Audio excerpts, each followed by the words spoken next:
Video पसंद आता है तो लाइक करें, शेयर करें, कमेंट करें एंड वेरी इम्पोर्टेंट चैनल को सब्सक्राइब करें ताकि आप वीडियो से कंटिन्यू जुड़े रहें। धन्यवाद। दोस्तों नमस्कार, स्वागत है आपका। इस वीडियो में हम एक जीनी और बहुजीनी वंशागति को समझेंगे, इसमें अंतर को जानेंगे। मतलब monogenic inheritance and polygenic inheritance में डिफरेंस को समझेंगे। मोनोजेनिक इनहेरिटेंस के बारे में जब भी हम समझेंगे तो आप इसके बारे में मेंडल के जो नियम हैं, मोनोहाइब्रिड, डाईहाइब्रिड, ट्राईहाइब्रिड, क्रॉस, उनको ध्यान में रखेंगे तो आपको ये अच्छे से समझ में आएगा। और पॉलीजेनिक इनहेरिटेंस को हमने एक वीडियो में पहले ही पढ़ चुके हैं, जिसमें हमने मात्रात्मक वंशागति को अच्छे से जाना है कि बहुत से जीन मिलकर एक लक्षण को कंट्रोल करते हैं। अगर उन जीन की संख्या ज़्यादा होती है तो वह लक्षण ज़्यादा मात्रा में व्यक्त होता है, और अगर उन जीनों की मात्रा कम होती है तो वह लक्षण की जो मात्रा है, क्वांटिटी है, वह घट जाती। तो ये जो बहुजीनी वंशागति है ये मात्रात्मक लक्षणों का वहन करती है। मतलब जीन की मात्रा ज़्यादा है तो लक्षण की मात्रा बढ़ जाएगी, और जीन की मात्रा कम है तो लक्षणों की मात्रा भी घट जाएगी। तो ये क्वांटिटेटिव कैरेक्टर्स को वहन करने वाले जीन होते हैं। जबकि एक जीनी वंशागति में हम मेंडल के नियमों को ध्यान में रखें, मेंडल के प्रयोगों को ध्यान में रखें, उन्होंने जिन लक्षणों को लिया था, जिन लक्षणों के जीनों की वंशागति का अध्ययन किया था, वो क्वालिटेटिव कैरेक्टर्स का वहन करने वाले जीन थे। मतलब गुणात्मक लक्षणों का वहन करने वाले जीन थे। तो यह वंशागति गुणात्मक लक्षणों, क्वालिटेटिव कैरेक्टर्स, जैसे कि रंग, रूप, संरचना आदि का वहन करती है। तो एक जीनी वंशागति का मतलब है कि एक लक्षण के लिए एक जीन, जैसे गोल बीज के लिए एक जीन, झुर्रीदार बीज के लिए एक जीन, हरे बीज के लिए एक जीन, लाल पुष्प के लिए एक अलग जीन, सफ़ेद पुष्प के लिए अलग जीन, मनुष्य में नीली आंखें हैं अलग जीन, भूरी आंखें हैं अलग जीन, लंबे बालों के लिए अलग जीन, घुंघराले बालों के लिए अलग जीन। तो एक लक्षण और उसके लिए एक जीन, तो इसको हम कहते हैं मोनोजेनिक इनहेरिटेंस। तो यहाँ पर क्वालिटी इम्पॉर्टेंट है, ना कि क्वांटिटी। दूसरा यहाँ पर हम देखते हैं बहुजीनी वंशागति। बहुजीनी वंशागति का वीडियो चैनल पर उपलब्ध है, आप देख सकते हैं। मनुष्य में त्वचा के रंग की वंशागति हमने देखा था। तो मनुष्य में त्वचा के रंग की वंशागति कैसे होती है? कुछ जीनों की मात्राओं से डिसाइड होता है कि मनुष्य में त्वचा का रंग ज़्यादा काला होगा या ज़्यादा गोरा होगा या मीडियम होगा, मतलब सांवला।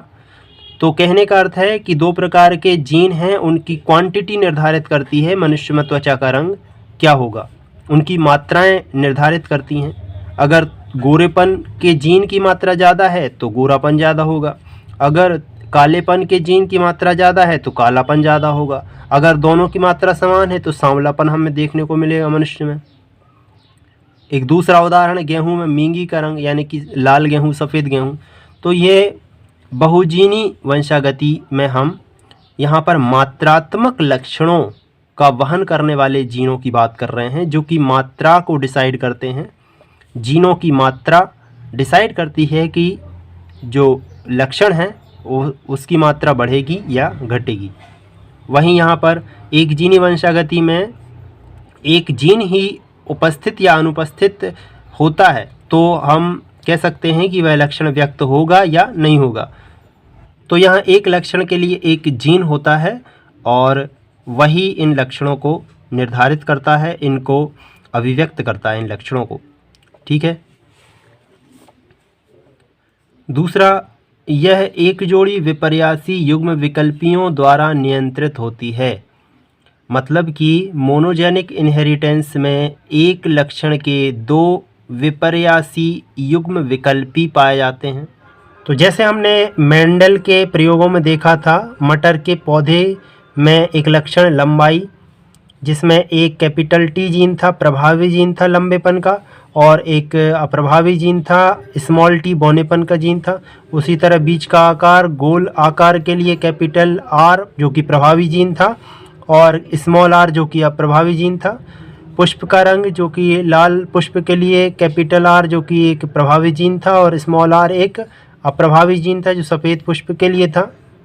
मनुष्य में आँखों के लिए, जैसे नीली आँखों के लिए कैपिटल जीन होता है एक, मतलब प्रभावी जीन होता है, कैपिटल ई से हम प्रदर्शित करते हैं। और एक अप्रभावी जीन होता है जो भूरी आँखों के लिए जिम्मेदार होता है, स्मॉल ई। तो कहने का अर्थ है यहाँ पर एक जोड़ी विपर्यासी युग्म विकल्पी ही लक्षण को निर्धारित करते हैं। अब वह 3 प्रकार से हो सकते हैं, या तो प्रभावी हो सकते हैं जिसको हम कहेंगे प्रभावी समयुग्मजी स्थिति, या फिर एक विषम युग्मजी कंडीशन उपस्थित हो सकती है जिसमें प्रभावी के साथ में एक अप्रभावी जीन भी होता है, या फिर दोनों ही जीन अप्रभावी जीन होंगे, मतलब कि अप्रभावी समयुग्मजी कंडीशन। तो हम कह सकते हैं कि ये 3 प्रकार की स्थितियां हमें मोनोजेनिक इनहेरिटेंस में देखने को मिलती हैं, जिसमें या तो प्रभावी समयुग्मजी कंडीशन होगी, या विषम युग्मजी होगा, या अप्रभावी समयुग्मजी होगा, लेकिन एक जोड़ा ही होगा जीन का। जबकि बहुजीनी वंशागति में यह नॉन एलेलिक जीन्स के एक से अधिक जोड़ों द्वारा नियंत्रित होती है। अर्थात इस डायग्राम से समझते हैं कि एक से अधिक जोड़ों मतलब कि जैसे मनुष्य में त्वचा के रंग की वंशागति का जब हम अध्ययन करते हैं तो कालेपन के लिए एक से अधिक यहाँ पर जोड़े हैं, capital A, capital B, capital सी।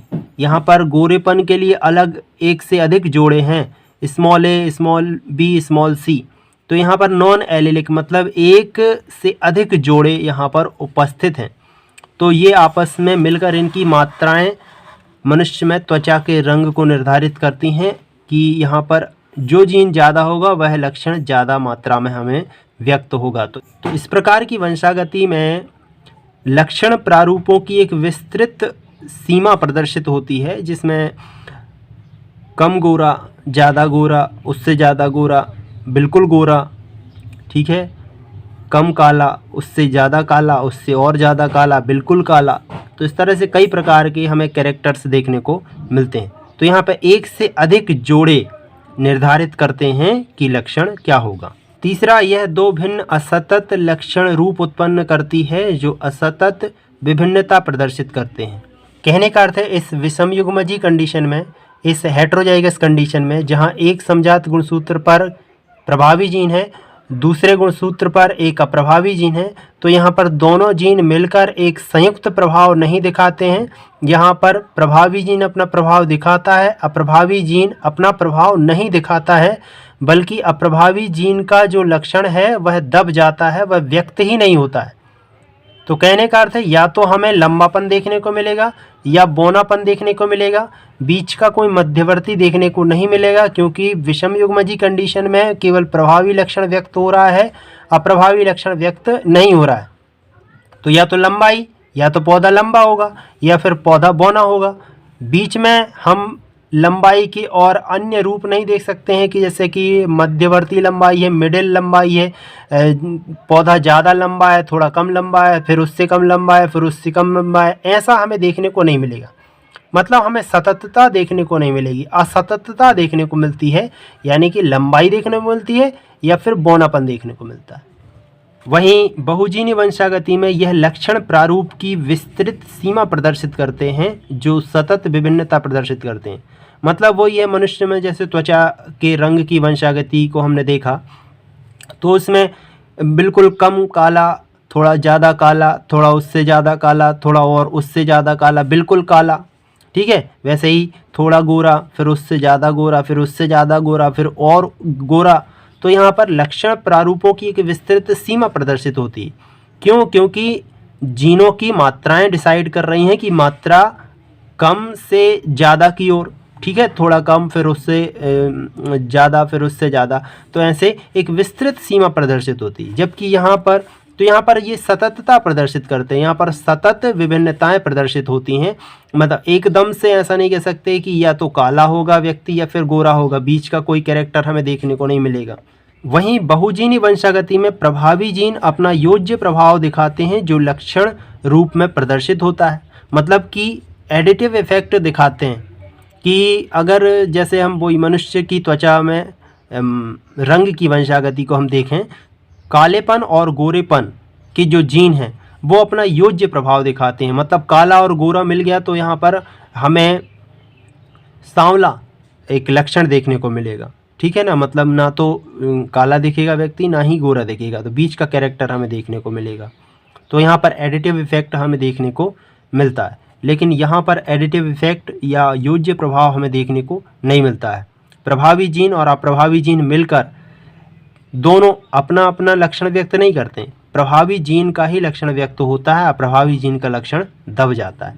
यह हमने पढ़ा है मेंडल के नियमों में, एक संकर क्रॉस, द्विसंकर क्रॉस, त्रिसंकर क्रॉस में जब हम विषम युग्मजी कंडीशन को देखते हैं, हाइब्रिड को देखते हैं, तो हाइब्रिड का जो लक्षण है वह ठीक प्रभावी समयुग्मजी के समान होता है। पांचवा अंतर यह है कि एक प्रभावी जीन स्वयं को पूर्ण रूप से अभिव्यक्त करता है और यहाँ पर एकल प्रभावी जीन स्वयं को आधे तौर पर अभिव्यक्त करता है। कहने का अर्थ वही है कि जब विषम युग्मजी कंडीशन होगी तो प्रभावी जीन अपना पूर्ण प्रभाव दिखाएगा, पूर्ण रूप से अभिव्यक्त होगा, और अप्रभावी जीन को दबा देगा, उसको अभिव्यक्त नहीं होने देगा। जबकि यहाँ पर ये जो प्रभावी जीन है ये स्वयं को आधे तौर पर अभिव्यक्त करता है, यानी दोनों ही जीन प्रभावी हैं, दोनों ही जीन अपना अपना प्रभाव दिखाएंगे। मतलब अगर दो प्रकार के जीन है, कालेपन और गोरेपन का जीन है, तो यहाँ पर काला जो है काले लक्षण का जीन आधा प्रभाव दिखाएगा, गोरे लक्षण का जीन आधा प्रभाव दिखाएगा, और दोनों का फिर प्लस हो जाएगा। तो यहाँ पर ये आधे तौर पर अभिव्यक्त होता है। जैसे कालेपन का जीन 1 है तो थोड़ा कम, 2 हो जाएंगे तो थोड़ा ज़्यादा, 3 हो जाएंगे तो और ज़्यादा, 4 हो जाएंगे तो और ज़्यादा। तो इस तरह से एकल प्रभावी जीन स्वयं को आधे तौर पर अभिव्यक्त करता है, यहाँ पर यह पूरे तौर पर अभिव्यक्त करता है, पूर्ण रूप से अभिव्यक्त करता है। और छठवा क्या है, कोई मिडिल कैरेक्टर, कोई मध्यवर्ती लक्षण प्रारूप उत्पन्न नहीं होते। मतलब वही विषम युग्मजी कंडीशन में हमें कोई मीडियम कैरेक्टर, कोई मिडिल कैरेक्टर हमें देखने को नहीं मिलता है, जैसा कि हमें यहाँ पर देखने को मिलता है, ठीक है।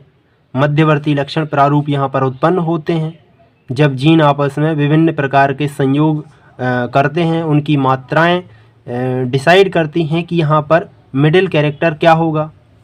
इस प्रेजेंटेशन से आप देख पाएंगे कि यहाँ पर मनुष्य में त्वचा के रंग की वंशागति के लिए यह एक चेकर बोर्ड बनाया गया है, जिसमें हम इसके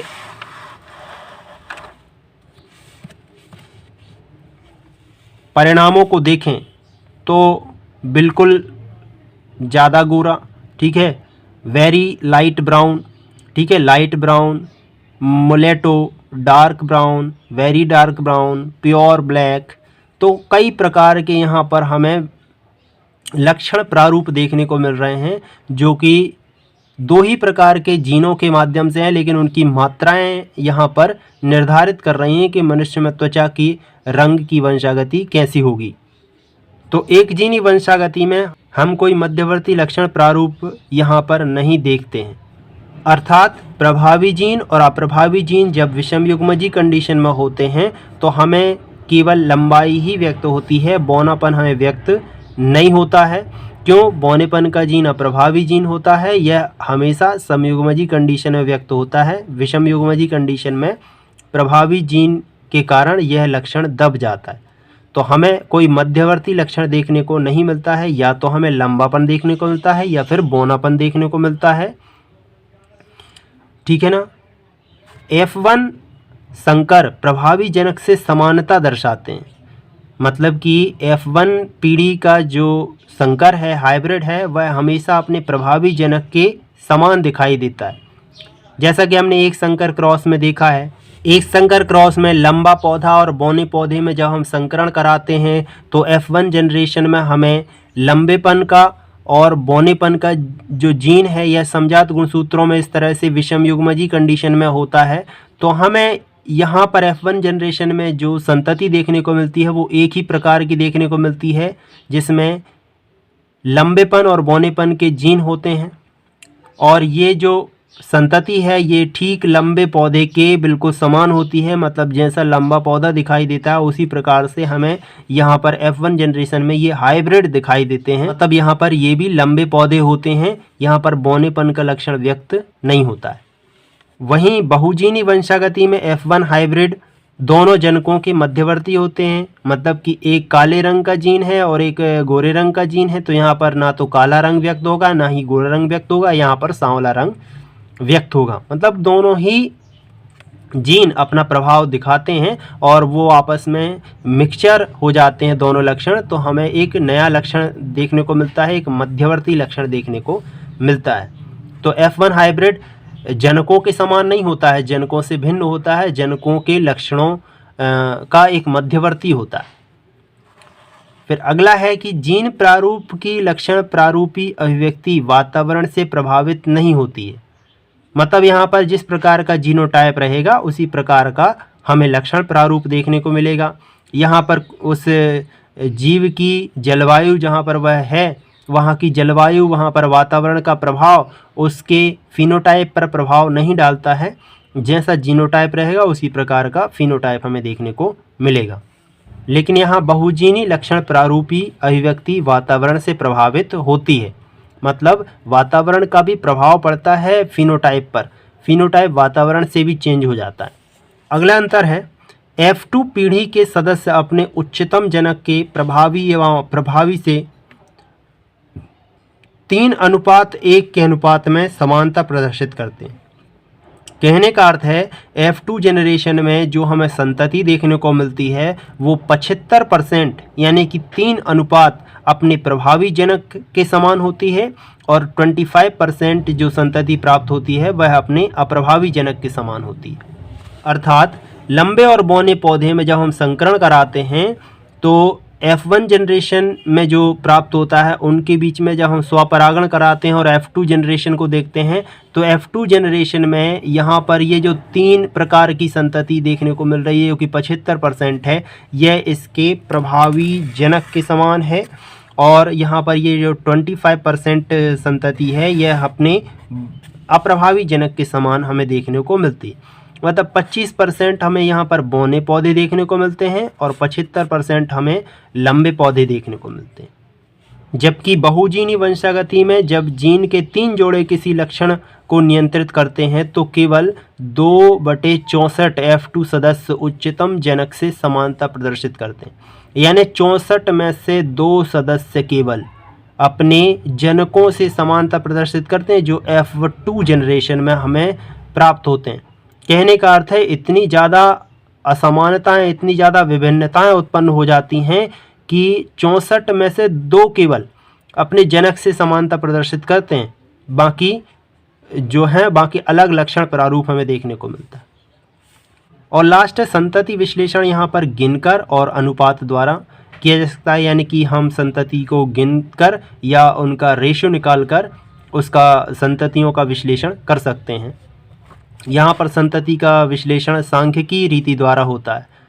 तो इस वीडियो में हमने एक जीनी वंशागति और बहुजीनी वंशागति में डिफरेंस को बहुत ही अच्छी तरीके से समझा। आशा है आपको ये समझ में आया होगा। धन्यवाद।